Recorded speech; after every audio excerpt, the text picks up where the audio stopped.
Okay? Ang papag-aralan po natin yung mga anak ng Diyos. Yung mga tunay ng mga anak ng Diyos. Pag sinabing anak ng Diyos, may tunay. May good news, may fake news. Kaya pinag-iingat tayo ng Lord sa huling panahon. Kasi napakaraming mga ngaral. Nasa Reels, nasa TikTok. Nag-invite pa sila ng mga theological studies. Mag-ingat po kayo. Amen? Hindi ganun po kadali yun. Sabi ng Lord, mag-ingat kayo. Kasi darating ang mga bulaang turo. Mga bulaang propeta. Mga bulaang guro. Kaya huwag kayo basta-basta invitin nyo yung nasa loob ng ano nyo. Tapos, pag-aaral kayo. Baka mamaya, hindi na tayo magkakaintindihan. Mas magaling na kayo sa akin. Amen? Kasi napulyot na po yung ating mind. Kaya mag-ingat. Kung sino, so ano yung kawan na nandun ka, doon ka tinawag ng Lord, magpaglago ka ron. Merong shepherd na tinutukoy ng Bible. Merong chief shepherd, merong pastor na pinadala ng Lord. 3:15 ng book of Jeremiah.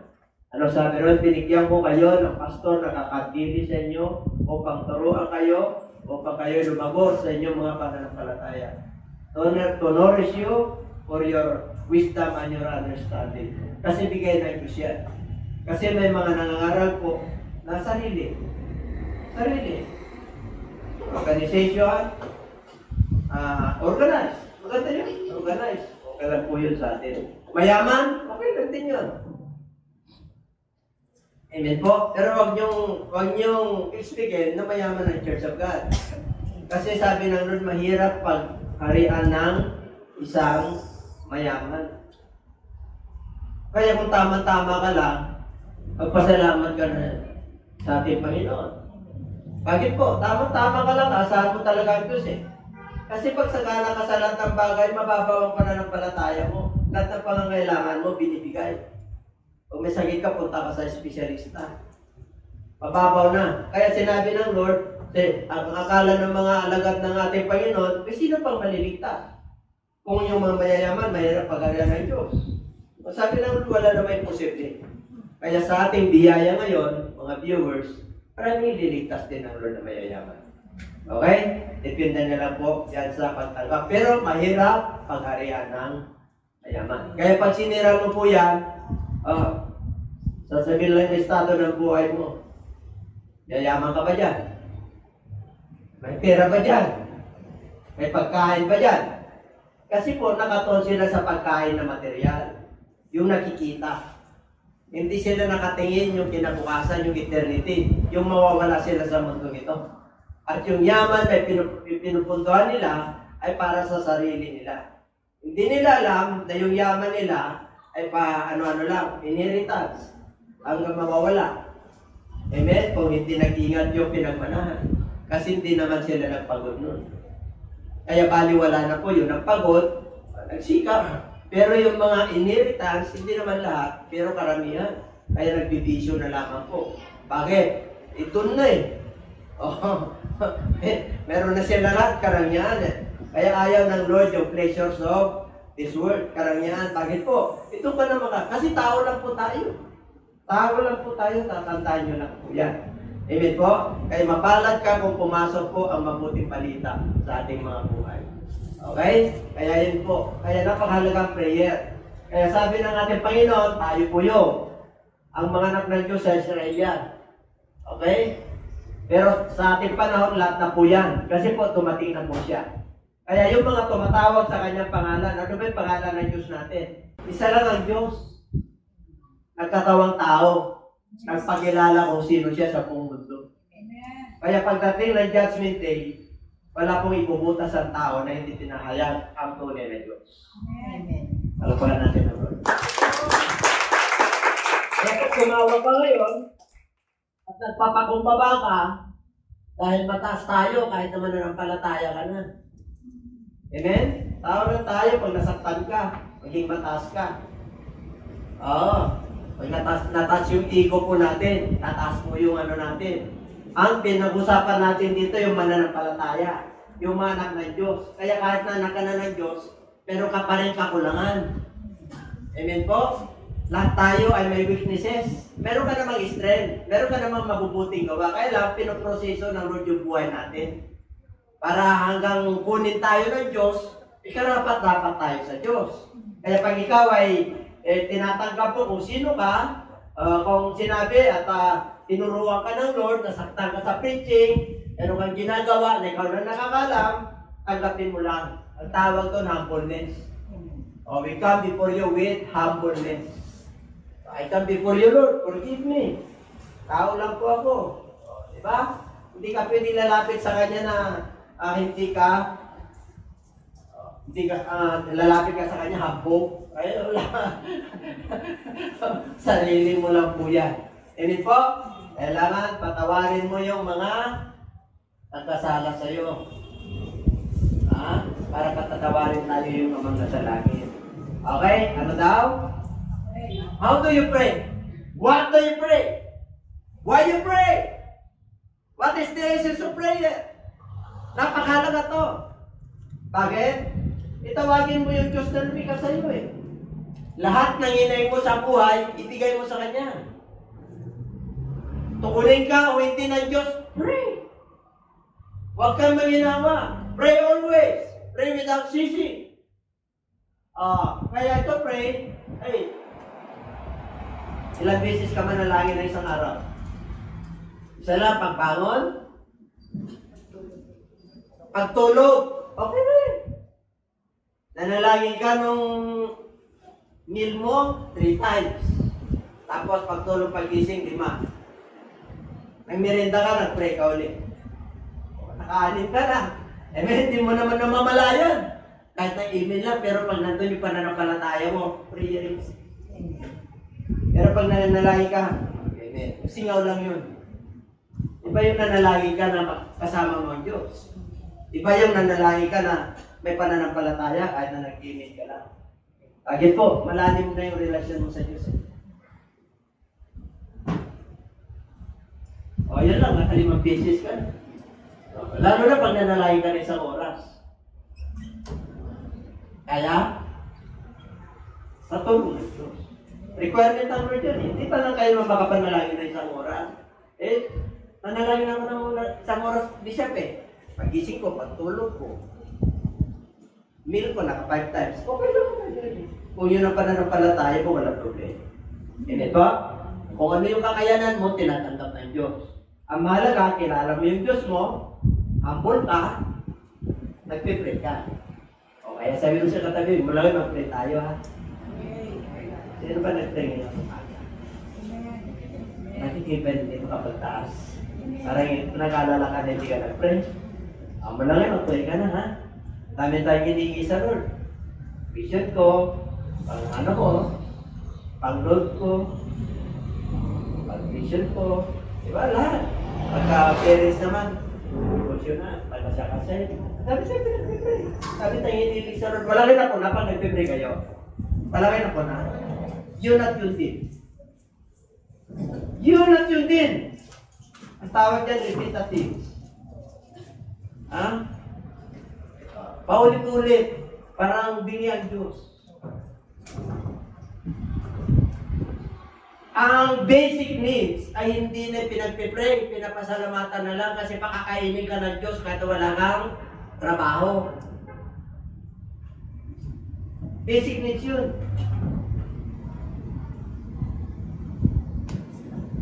Ang hingin mo sa Lord, yung basic needs, hingin mo kung talagang wala-wala. Pero hindi araw-araw yun. Alam na ng Diyos yun. Yung mga ibon, pinapakain niya. Yung mga basic needs, yung pandamit mo, mayroon. Tinadamitan niya yung mga lilies of the valleys. Ikaw pa. Nilikhanan ka na ng Diyos ayon sa kanyang sariling wais. Yan yung pinapasalamatan na lang. Panginoon, salamat po sa tuyo. Salamat po sa galunggong. Salamat po sa kangkong. Salamat po sa kamote. Salamat po sa malunggay. Ganun lang po yun. Hindi ka nahingi ng Panginoon. Kailangan may sabaw. Kailangan. Parang hindi ka mananampalataya. Parang hindi mo kilala yung Diyos mo. Parang hindi ka anak ng Diyos. Ano sabi niya sa Matthew chapter 6? Those who pray for tomorrow Ano daw? Nag-aalala for tomorrow? You are Gentiles. You are not a believer. You don't know who is your God. Hindi mo alam kung anong katayuan mo sa Diyos. Samantala yung hindi nananalangin, pinapakain nyo eh. Basta nilikha ka ng Diyos, pakakainin ka ng Diyos. May inumin ka, may dadamit ka, may bubungan ka. Meron kang panyapak.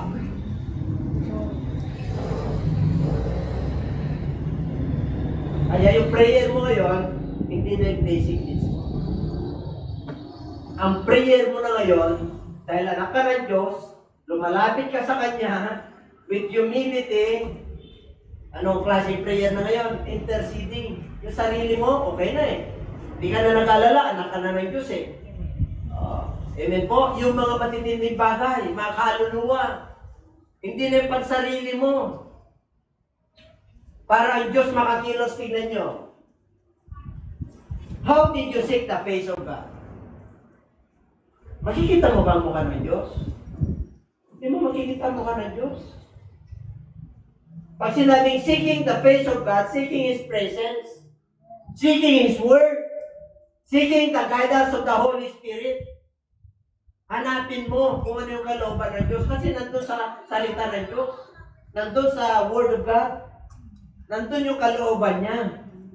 Kaya pagka binuklat mo po yun, pag may problema ka, tama-tama yung pahina para sa'yo. Mag-usap ang Lord sa'yo sa pamagitan ng kanyang salita. Kaya sa instruction ng Lord nalathan na nalimbag. Iniiwan niya yan para sa atin. Magiging mabuhay lang yan pag nakasangkapan ng Holy Spirit. Amen po? Marami nagbabasa niya, kaya lang hindi ka kahilo sa Diyos kasi basa lang. Hindi sila nagpipray, hindi nila wino-worship, hindi sila nananaligan yan. Panaligan mo yan, titignan niyo. Kikilos ang Diyos. Pag sinabing seek my face, kahit hindi mo maramdaman yung presensya niya, mag-pray ka pa rin. Akala mo lang malayo ang Diyos, pero nandyan ang Diyos. Whether God answers you or not, God is still God. Whether you feel the presence of the Lord, yung pananampalataya mo na sa kanyang salita, He is still God, nandun yung presensya niya. Kasi po ang relationship natin sa Lord ay depende. Dumitipindi yun according to the measure of your faith. Amen po? Alam ng Lord yung capacity po natin. Pare, tinisting tayo ng Lord sa prayer natin. Nag-commit ka sa Lord. May oras ka. Meron kang time para sa Kanya. Yung prayer hindi yung sa pagkain Yan nandun yung cellphone. May testing ka agad nandun yung cellphone. Nag-commit ka kay Lord. Nalagis ka na sa ngayon. Dumami, nakalimutan mo na kausap ang Lord. Nag-try si Lord sa Lord. Ang daming distraction, di mo ba? Pag kinausap ang Diyos, kasi mapanubok na Diyos yan. Titignan niya talaga kung nananalig ka sa Kanya. Titignan niya talaga, pa distraction talaga. Kung wala yung cellphone, nakupo yung cellphone, mamaya sa isip mo. Ang dami. Magluluto na ako, maglalaban na ako. Una lang yan. Una lang yan. Pero pag nagiging nasanay ka na yan, lifestyle mo, yun na yun. Matindi na ang Lord sa'yo. Kaya pinapag-usapan natin, ABCs of prayer. Hanggang siya. Okay, ano daw? Ayan, alangsik mo na. Praise siya, umaawit ka na. Kahit na maraming distraction, kahit na maraming tawag, mamaya may kakatok sa'yo. Amen? Mamaya may kakatok kapag kakapirahan.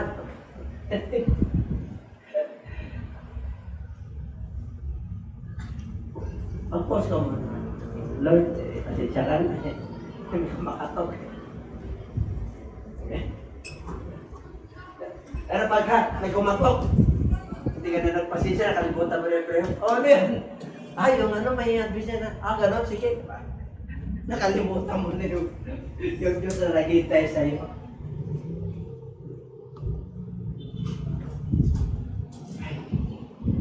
Ang ito, nasa lisik mo na ito. Faith is not a feeling. Faith is not a feeling. Ang pananampalataya ay hindi emosyon. Ang revival ay hindi nakukuha sa patalong-talong. Okay yan, okay lang, walang problema. Basta, you're sad, you're joy, you're happy, but not always. Not always. Ang revival, yung tahimik ka. Feel mo ka agad yung presence ka. Kahit na nakayuko lang kayo, that is revival. Pwede naman kayo magsigaw. Pwede naman kayong umiyak. That is revival. Amen? Pero yung revival, tapos ang kaganda ng music, tapos last, tapos ang daming nakasando,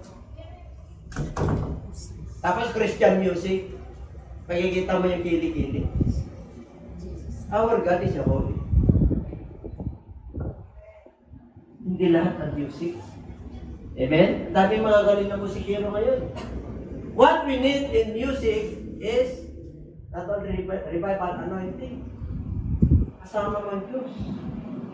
Kahit hindi ka natatanong gano'n. Amen? Kung kailangan na tumalong ka at walang problema. Pero hindi lagi yun. Na-inspire kayo kasi dami kayo. Amen yun. Walang problema. Ang gaganda ng music, amen yun. May mga pausok pa, amen din yun. Wala tayong kontra doon. Pero hindi po yun ang laging basihan. May basihan lagi na kahit na hindi ka natatanong. Kahit na wala ng ganong kalimbang. Kahit na wala ng usok. Okay po yun. Yun yung tunay na revival. And everybody say amen. Hindi ko sinasabi na tayo ng tama. Kasi ang presensya ng Lord is napaka-good. Yung nasa Bible lang po tayo. Ano daw?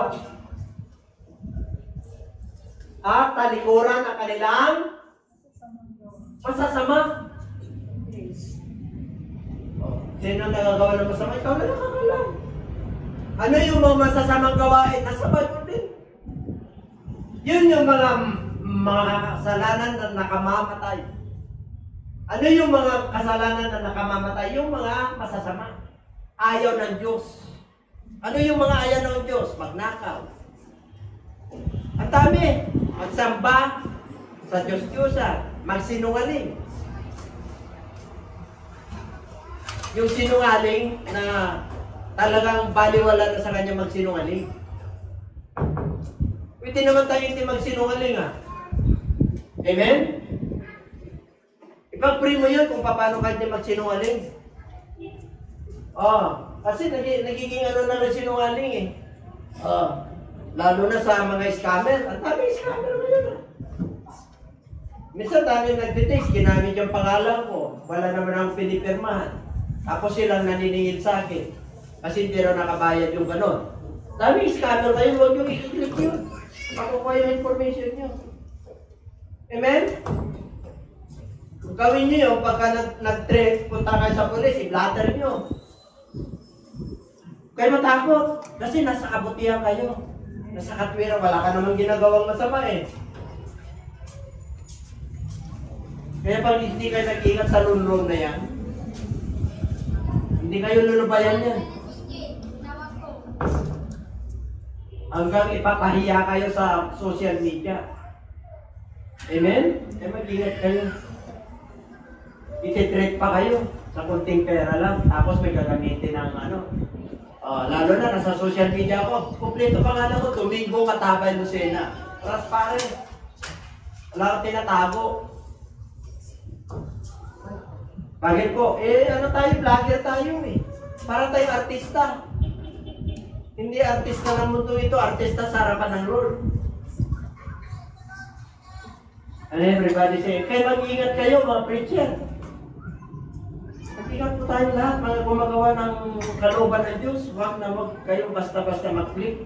Grabe ngayon ang kasamaan. Hindi naman lahat, pero kadalasan.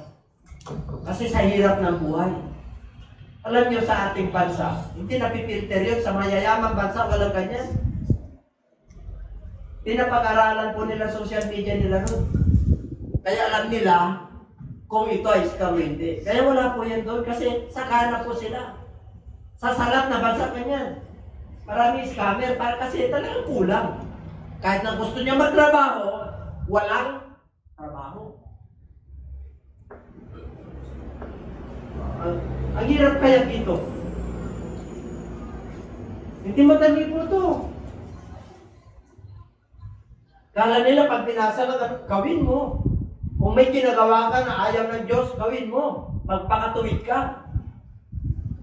Hindi mo kaya ng overnight, 1 taon. Hindi mo kaya ng 1 taon, 2 taon. Panginoon, unti-unti, tulungan mo po ako, Panginoon. Itong kasalanan ginagawa ko, hindi ko may suko. Kasi ang sarap gawin. Ang ganda.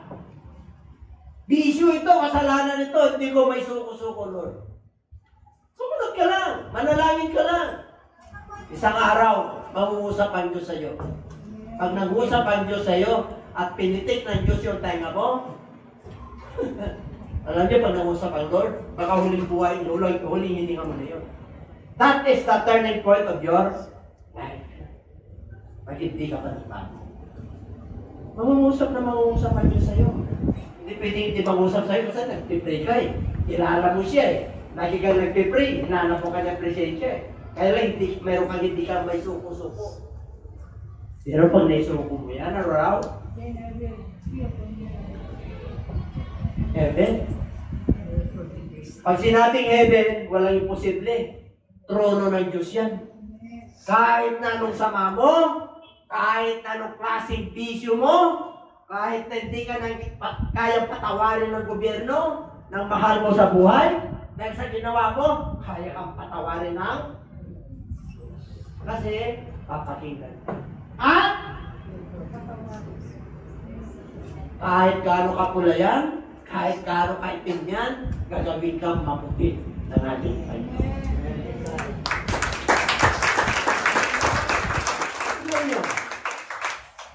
Pag ganon, kumilos ang Diyos sa buhay natin, pakilakas,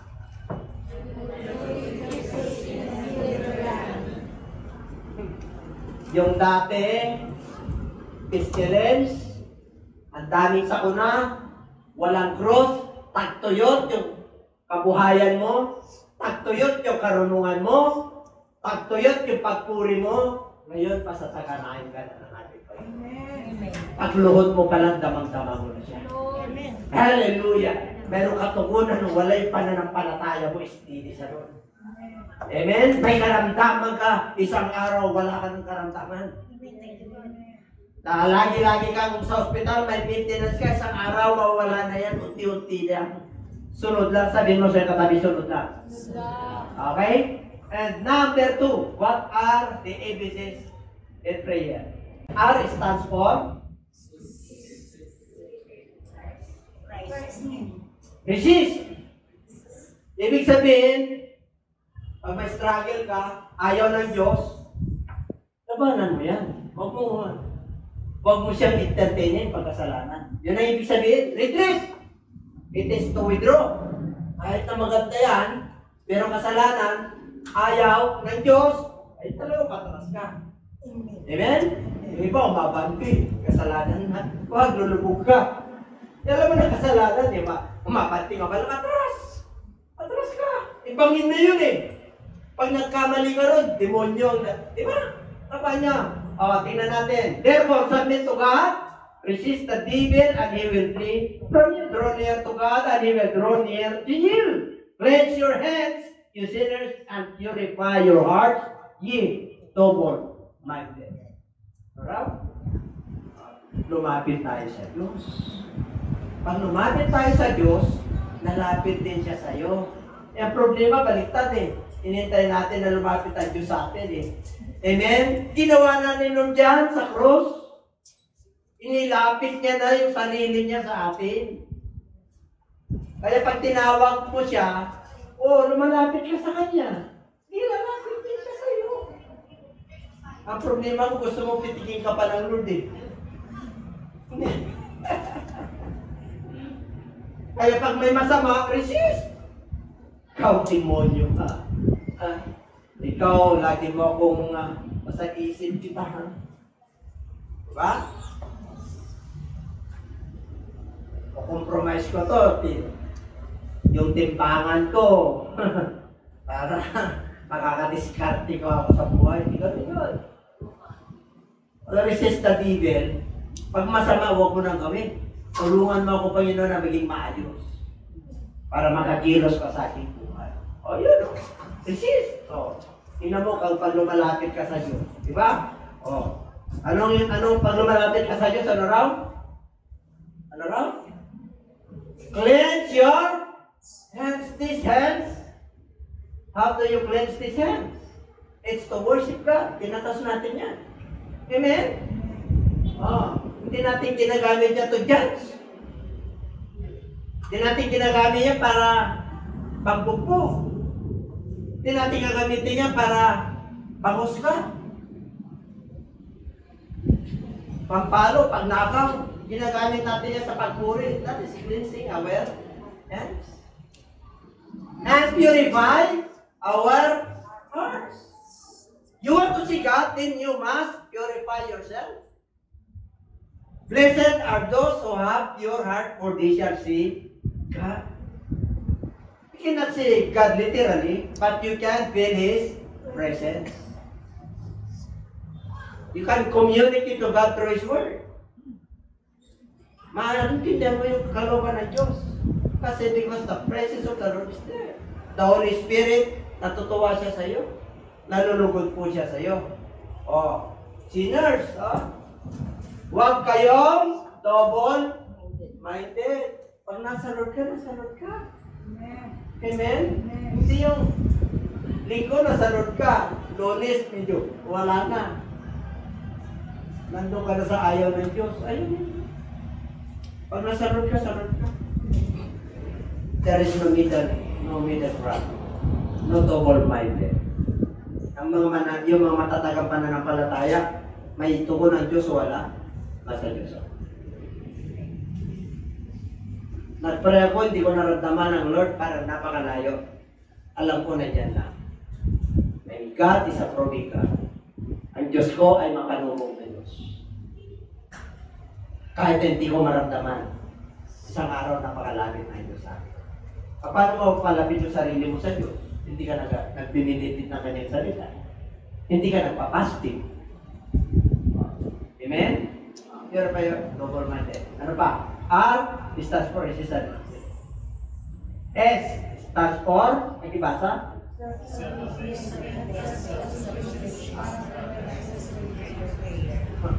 Dalawang nag-pray. Isang parisiyo at isang maniningil ng buwis. Sabi ng parisiyo, talagang parisiyo. Meron ng salita ng Diyos, mga manggagawa ng Lord. Talagang yung tingin niya sa sarili niya, nagbibigay ako, talagang wala akong kasalanan, matuwid ako sa iyong harapan, pero yung maniningil ng buwis, nakakawa ko Panginoon. Tinatagupan niya yung kanyang sarili. Ha?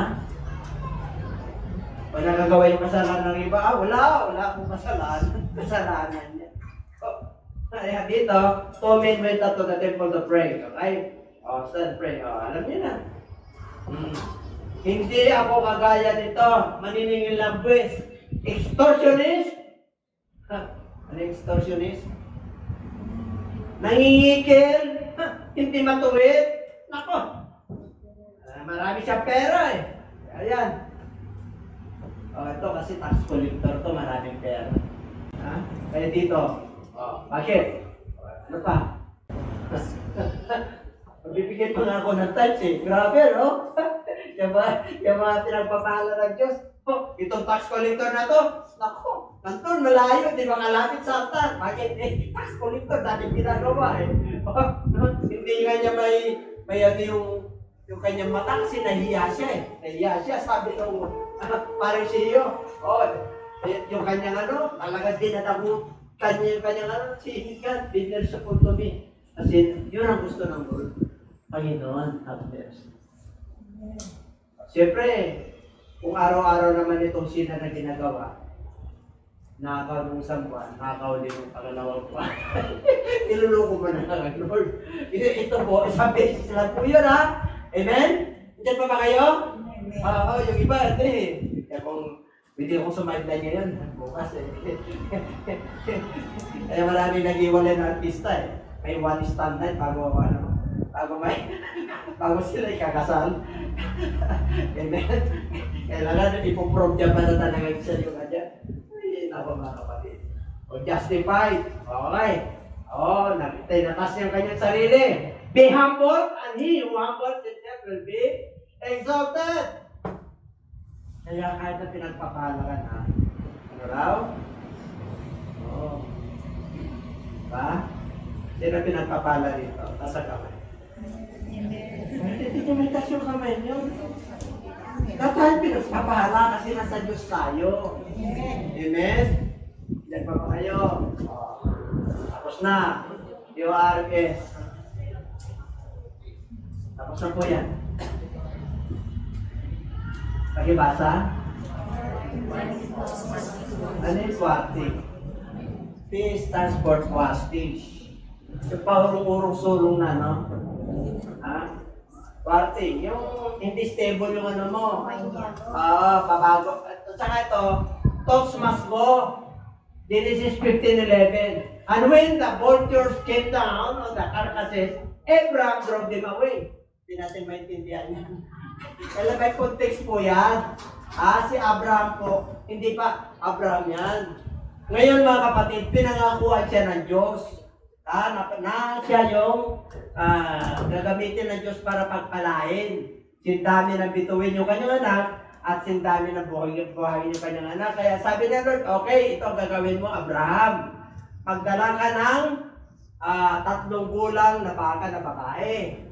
Pagdala ka ng 3 gulang na babae na kambing. Alam niyo ba yung babae na baka? Heifer. Tawag po dyan. Yung kambing, she-goats. She.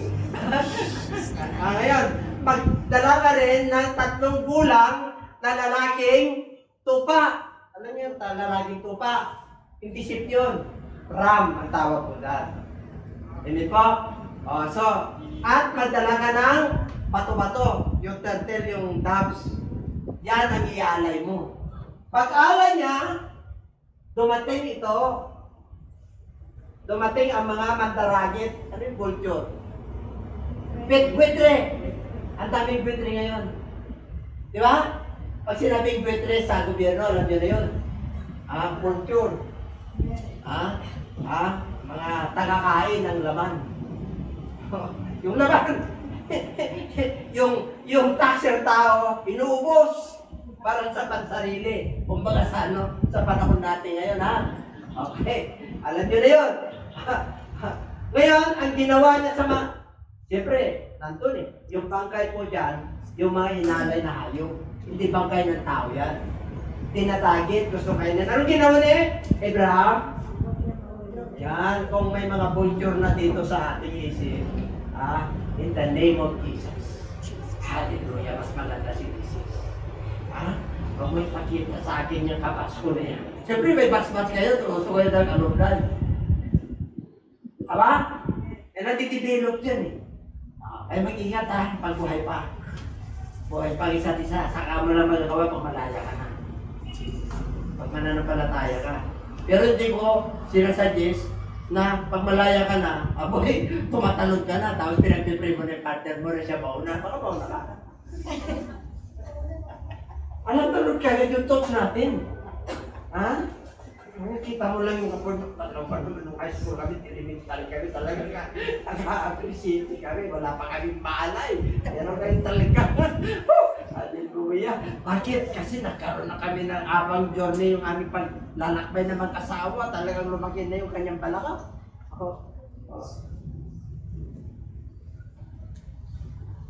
Dami ka na kapitasa, di ba? Opposite sex ang tawag doon. Yung kayamanan ng lupa. Pero din, pag wala na yan, kailangan. Diba? Kailangan yung mag-overtime ka ng overtime. Pare! Overtime ako. Ulong muna ako. Punching pa muna ako. Kasi hindi pa yung hindi pa yung ito, top guard. Diba? Siyempre, mahirap kayong kumpanya eh. Banding lang. Wala pag-guard eh. Wala pag-guard. Iyan mo ako malilita ko ng konti. Mananampalatayang huwag mo nang gawin. Lalo kang mawawalan. Ang kailangan maging matapat ka. Lalo kang magkakaroon. Ako ng Diyos yan. Ano pa? Swatting thoughts must go. Kailangan. Release mo yan. Release mo yan. Kasi yan ang nagpapabigat sa iyo. Ang nagpapabigat sa atin, sa Pilipinas, kabuhayan. Hirap ng buhay. Yung mga mayayamang bansa nagpapabigat sa kanila, sumobra sa layaw. Kaya Titanic to meron na. Di ba Titanic ko tapos na? Siyempre nato yun. O maya-maya napagka. Di ba? Tapos din. Alam nyo mahirap yung masyadong masaya. Kaya dami masasaya na napapahamak. Ang saya ko, templado lang. Pag hanggang alas 10 sila yung kasayaan, umabot ng alas 12, alas 2. Pagpangag na yan.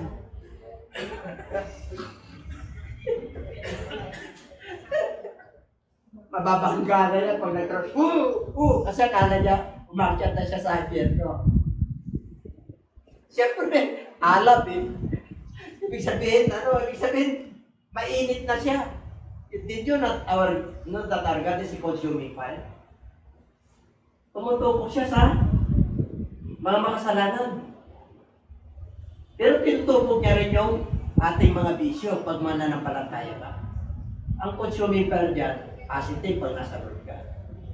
Pero pag wala ka sa Lord, negative yan. Amen? Kaya, number 4. Lapit na tayo.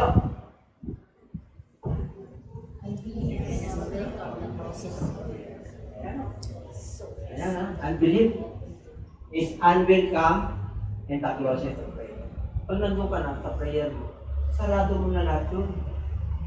Sarado mo ng Jesus. Tulungan mo ko, Panginoon, na yung thoughts ko, nakapokus ako sa iyo, Panginoon.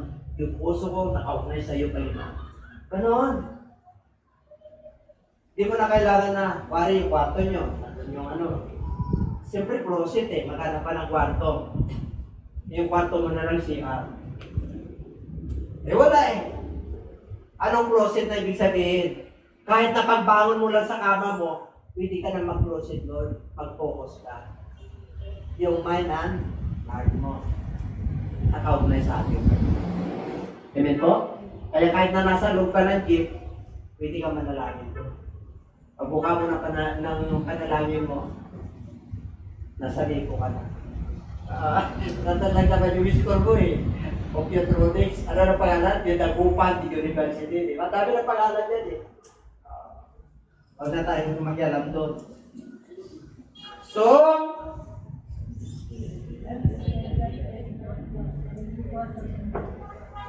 sila tinukod ng Lord. Reklamo sila ng reklamo 40 years. Tinakaya sila ng Lord. Tinaninas sila ng Lord. Tinapatusan sila ng Lord. For 40 years. Reklamo ng reklamo. Ganyan ba tayo? Mga mananampalataya. Tuyo na naman. Kape na naman. Meron akong diabetes, kape na naman. Kung po lang yan ang asukal.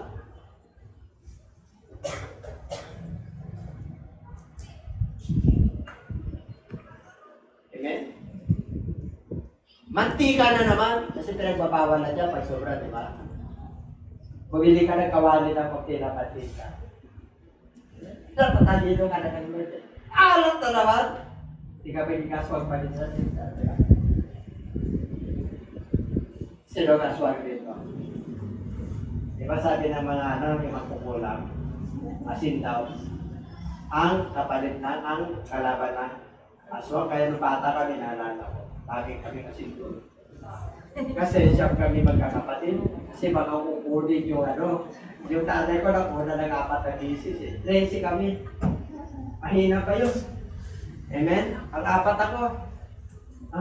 Walo kaming lalaki. Kahahanap ng babae pag siya. Ang yung tatay ko, no? Puti pa lang yun. Pag nagkukwentuhan, nagkukulan. Ilang ko pare. Ako na pa ng apat yun, labitan ko. Eh gusto ko rin nung nabuhay kami, nung kasama kami, 12 gusto ko kagad. Salamat na lang sa Diyos. Amen po? Gumawa para ng Diyos, para alis lang. Wala ako sa tabi niya nung naman. Nasa Baguio pa. Nasa Maynila ako. Ganun ginawa ng Lord, magkadrive kami. Walang decision maker. Nandun yung mama niya. Nandun yung doktor. Siya na nag-decision. Na magagawa ko pa. Nagagalit. Ay naman nanay. 12 gusto ko. Pupunta pa ako sa doktor. Libre ka na nga eh. Ano ginawa yun? Mayroon na lang. O kahit na ganito po yung edad ko, kahit na paano, siguro kung naging dalawa, tuyong-tuyo na ako ito. Ano? T-shirt nyo ba yan? Parang 80 years old na. Di ba? Tignan ako. Siyempre, pag bishop naman, titig bishop naman. Amen po? Kaya pag ikinasal yung mga labuan siyo, ay bishop tayo. Pero pagka yung kulubot na yan, ano yan? Lord, yun? Alam niyo ba kapatid? Napakaganda ng plano na Diyos sa akin. Kasi katalisunod lang. Hindi yung plano ko, plano ng Diyos. Plano ko lang yun. Yung ano ka, hirap na hirap na ako, puro promissory doon eh.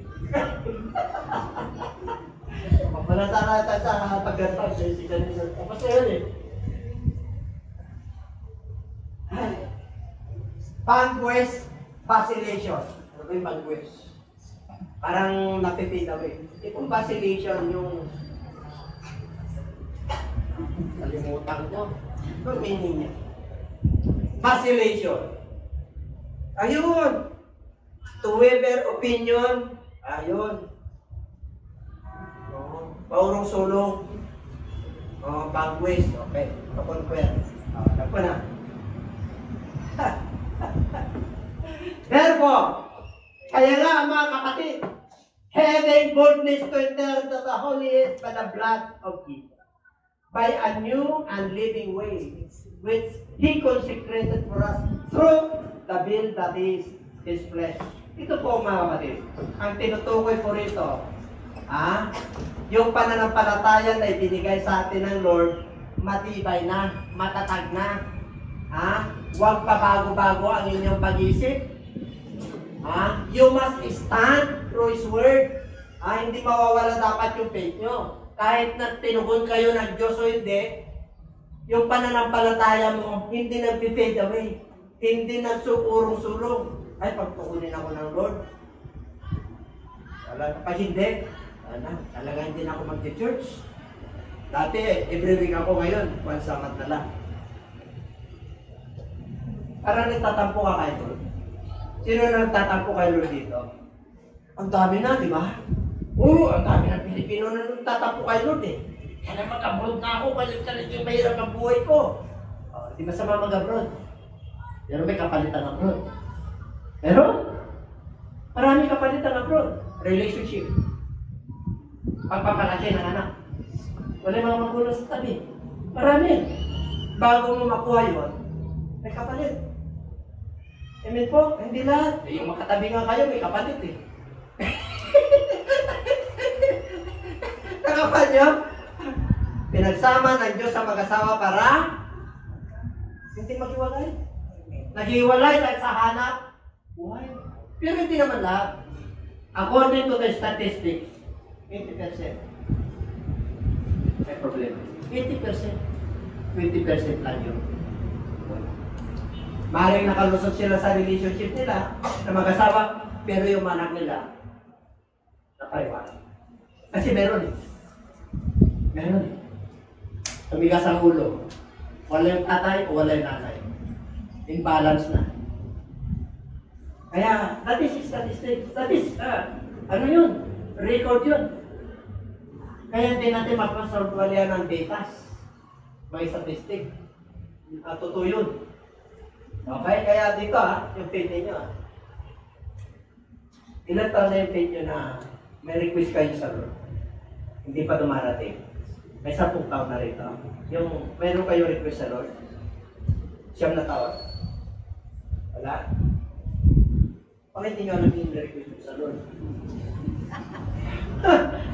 Yan ang sinasabi ko. Pag humingi ka sa Lord, isa lang.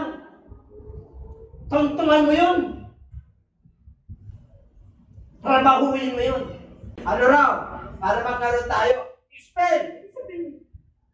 Expel defeat. Huwag mong hayaan na matalo ka. Kailangan expect mo lagi pag nasa road ka. Amen. Walang katalo-talo pag nasa road ka. Pag natalo ka, natuto ka. Tatandaan nyo, pag nasa road ka, wala kang talo. Bakit? Habang pinoproseso yung tibay ng pananampalataya mo at yung pagtatagumpay mo, tuturuan ka ng Diyos. Na hindi na magkasala ulit. Kasi natuto ka na ng isang bagay. Kasi lahat tayo may kahinaan. Minsan nagsusubok tayo sa kasalanan. Pero bangon! Hindi na bumangon eh. Nahulog na talaga sa tulay. Huwag nyo ngayon na mahulog kayo sa tulay. Kailan aahon ka? Kailan mag-forward ka? Panginoon, patawad po. Hallelujah, hindi ko makaya, Panginoon. Talagang matagal kami na talagang nag-aliwan sa isa't isa. Hindi ko kaya talaga, Panginoon. Pag-fasting ka. Wari, manginginom ka. Manginginom. Ang kanyo manginginom. Nakapag-asawa ka, di manginginom. O ano ngayon? Di ba? O mananampalataya ka. Panginoon na. Ayaw ko na maubos yung baga ko. Di ba? Nung nagpaisari ka, kalahatin, uy, delikado. Sabi ng doktor, hindi ka na-ilo. Takot ka sa doktor, hindi ka takot sa Lord. Diba? Saan ka lang magano pag sinabi ng doktor na, kalahatin na ng baga mo. Pero pang umusap sa'yo ng Lord, huwag kang maglasing. Di mo kaya. Pero nung nagpa-doktor ka, grabe, tatawag ka na lang. Yun, at ka, ginamit ng Diyos yung doktor para magising ka. Dami ginamit ng doktor para magising yung tao. Amen po? And he said, let me go, for the day breaks, but said, I will not let you go unless you bless. Dapat gano'n tayo. Para si Jacob, Panginoon, pag hindi ako naging milyonaryo, talaga, Panginoon pa rin kita. Hindi ko kinakondisyonan ng Lord. Amen? Mayroon o wala? Sa Diyos ka. Asan na nga ba? Tingnan mo, mayroon o wala? Sa Diyos ka. Okay. Naalala ko, nag-preach ako sa Bulinaw. Sa gabi yun, laging nababrown out. Tuloy ito. Kahit hindi kami nagkakitaan. Sa salita ko, wala pang silpot doon. Parang silpot. Naturuan yung mga tupa. Nakapo lang. Pusis lang, mamaya-maya may Promax na. Pero nandus natin. Di ba, pagkawala ng ilan, ano na, hindi ko noon. Kasi nakikinig talaga sila ng salita ng Diyos. O doon ako nagpayo na, yung laging nagbabrown out. Pag kunting hangin, ampas ng hangin. Pero po, grabe. Di marunong mag-swimming si Pastora. Lakas ng loob papunta doon sa island. Kaya na, galing mag-swimming ngayon yan. Mag-swimming po na hindi literal. Pag swimming mo, nandun yung mapangako ng Diyos ng tuloy. Ibig sabihin, pag dumadaan ka na matitinding problema, dahil pinatatag ka ng Lord, literal hindi ka marunong mag-swimming. Hindi sa katawa ko si Pastora. Pagkawaya sa Diyos. Ano yan? Yung weakness ko, strength niya. Yung strength niya, weakness niya. Kaya ang pinagsama ng Diyos ay, ang pinagsama ng Diyos ay, pwede nyo lang, hindi pag-iwalay ng kahirapan. Hindi pag-iwalay ng kasalanan. Di ba? Buo kayo dahil nasa Lord kayo. Nagkaisa kayo, hindi pag-iwalay ng third party, yung nanay, yung biyanan, yung in-laws, gagamitin sila, nasabro yung isa, ganito ginagawa ng asawa mo, kaya karunulong. Dahil sa may paghinabang. ginugulo.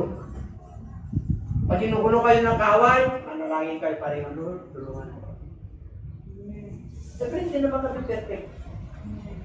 Nung nakaraan lang, sibuyas, kamatis lang. Ano lang, pakita dami ng sibuyas. Pakita dami ng luya. Nung wala ng sibuyas, guguloy pa ng demonyo. Amen po? Ganun katindi ang demonyo. Kaya dito, ang katindi ka biniblis ng Lord, meron kang, mula ngayon, yung prayer mo, ito siya, na pag-aralan natin, humingi ka na kay Lord. Humingi ka kay Lord. Hanggang December yan. Tingnan nyo, may resulta. At hingin nyo kay Lord, ha? Alam pa na yung number 1 watch yan. Hindi ka naman parang mag-try. Hindi pa bahay. Hindi mo naman kaya nang bumili pa bahay. Ano yung kadalasan? Pera. Okay, sarap, di ba? Sarap. Kasi kailangan natin yun eh.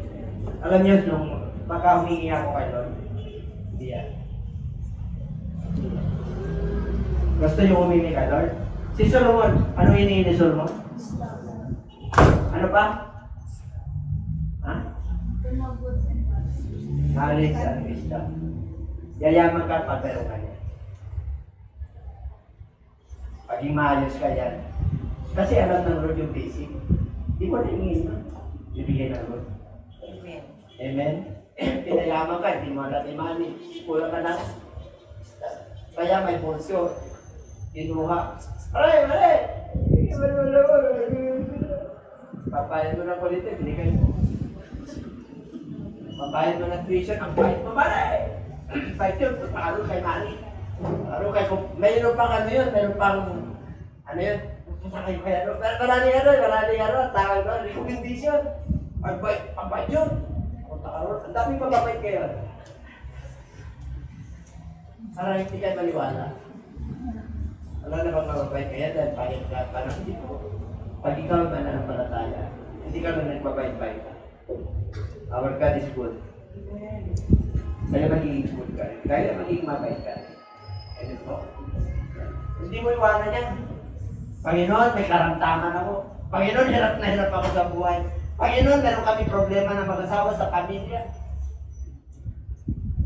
Until the Lord will bless you. Magkaroon kayo ng kapayapaan.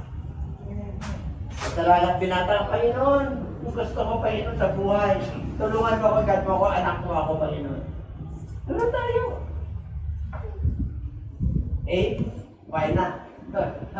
Yielding, yields bountifully. Pag sinabing yielding, surrender yan. Pagsuko, ha?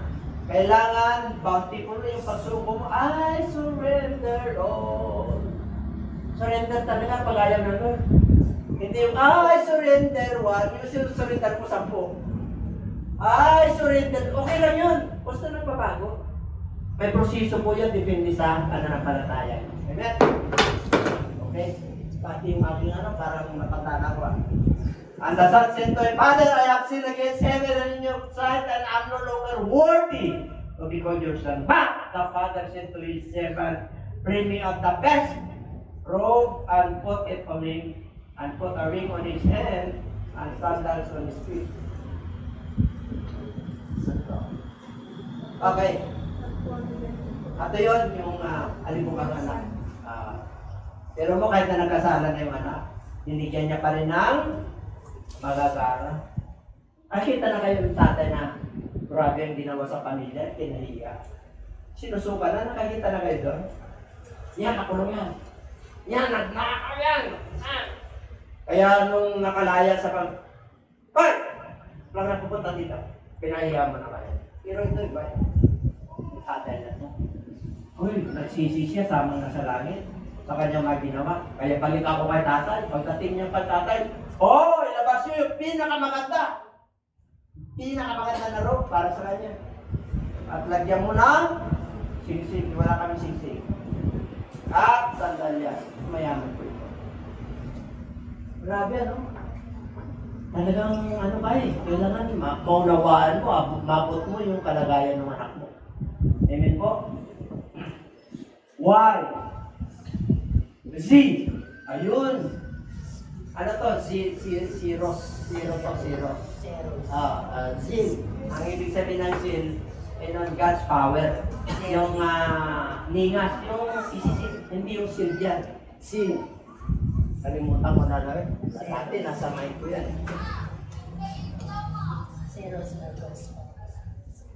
Ayan. Sabi ko tama, masigasig, full of interest. Yung zeal, masigasig yan. Interesado ka pagdating sa Lord. Inspired ka pagdating sa Sunday service. Kasi gagaan na naman yung buhay natin. Madadagdagan na naman yung kalaman natin. Ibig sabihin, yung zeros ito. Hindi, yung zero. Zeros in on God's power. Ibig sabihin, talagang pat sa God's power, wala kang negative yan. Talagang interesting yan.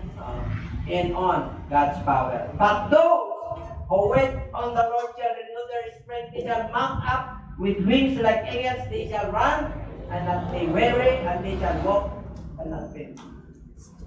Alam nyo, bago mag-31, 38, 50, 20, hindi nyo ba kilala na ang Diyos ay makapangyarihan? Punong-puno siya ng understanding. Yung mga kabataan nanghihina. Nanlulupay-pay. Pero yung mga naghihintay sa pangako ng Diyos ay magkakaroon ng pagbabagong lakas. Inagtulad sila ng agila. Sila ay tumatakbo, hindi napapagod. Sila ay walk. Alam niyo na yan. Kaya alam niyo na kung Tagalog. Lumalakad at hindi nanghihina. Kahit na may edad ka na, kahit na walang-wala ka, hindi ka talaga manghihina kasi kasama mo ang Diyos. Did you know what is the characteristic of Agila, eagle? Bakit eagle ang Amerika? May mga symbolize yan. Ang Agila po, umaabot ng 70 years po yan.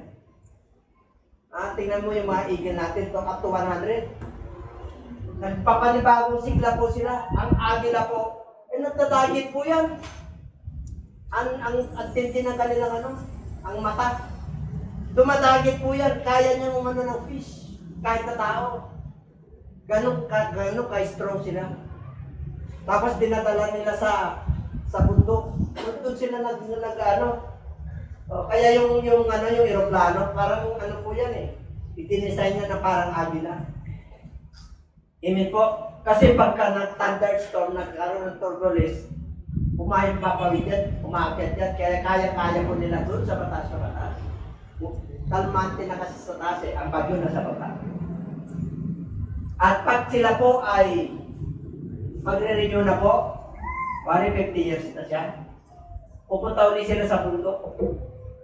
Yung kanilang tuka, panibago, at saka yung kanilang palahibo. Inano nila yun. Tapos panibagong ulit. Alam niyo yung mga iglid niya, yung mga anak niya, walang makakakuha niya. Amen po. Kasi gwardyado yun, kahit na gano'ng kalayo. Nasisensya. Grabe po ang ng Agila. Ang tindi po yan. Kaya dapat ang mananampalataya, Agila ka. Hindi ka naman Agila na literal na parang abutri na parang Agila ka yung yung lakas ang gagaling sa Lord. Amen? Okay? Tapos na po. Kaya, I tell you that he will avenge them speedily. Nevertheless, when the Son of Man comes, will he really find faith on the earth? Ibig sabihin pa, nagpipray po tayo, lalagyan mo ng pananampalataya. What is faith? Anong pananampalataya? Mga bagay na hinihingi, pero wala pa. Pero darating ang panahon na magiging matibay yan sa pananampalataya kasi magiging reality yun. Magiging totoo yun. Wala hindi ka meron kang sakit na matindi. Sabi ng doktor, operahan ka na, hindi ka nang papa-opera. Dahil wala kang papa-opera. Ang alam mo, baka takot ka. Ganun lamang po yun. Pero ang pananampalataya mo, gagaling ka. Gagaling ka talaga. Patuloy ka lang. Sabi ng siyensya, hindi ka na magkakanak. Kasi operado ka. Isa lang yung, ubari mo. Ito lang ang ubari ng babae, di ba? Pwede ka pang manganak. Pero sabi na rin, mahirap ka naman na. Mga nakapalit. Kanya lang, may kanya-kanya tayong hiningi. Ano hiningi mo? Partner sa buhay? Kapre mo yun. Bigyan ka ng Lord ng para speedily kung may pananampalataya ko. Panginoon, talagang paak na ako. Talagang lampas na ako ng kalintahan ko. Speedily ka. Speed yan eh. Magpantalias. Okay? Kaya walang posible sa Diyos. Masalaga mo lang yung faith, yung faith. Okay? Ano ba? Pray without ceasing. Kahit na nasa lip ka, yung mind mo, kahit na ka na malanunan. Siyempre, kapag wala ka ng pagkakot, alipasan niya tayo ng buto. Pray ka. Time ka. Tapos mamihiti ka sa Diyos. Nakakita na kayo ng mamihiti sa Diyos. Nakapigil. Kala niyo may pula-pula. Ako nag-pray ako sa Diyos. O, sapas. Siguro, yung iba talaga. Kapalagi nakausap ko ng Diyos. Amen? Pero hindi naman ako nagpapalata na parang Hoy!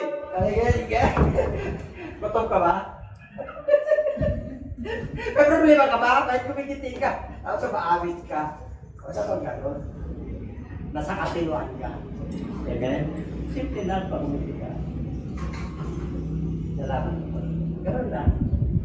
Yung iba nagpapapansin pa. Sumobra ka. Sumobra ka. Yung iba naman, ay kumulang ka. Kulang-kulang at sobra-sobra. Maganda. Kailangan balanse. Balanse. Ang pananampalataya ay balanse. Amen? Para tayo dyan sa pagkain. Para yung lifestyle. Para yung buhay natin. Hindi na ako magtrabaho. Kailan nasa church na ako talaga. Doon na ako talaga. Hindi na pwede hindi ako magtrabaho. Sabi ng Lord hindi pa kakainin na ako. May trabaho tayo. Ano kung gusto kong magtrabaho? Wala talaga trabaho. Napalataya ka lang isang araw.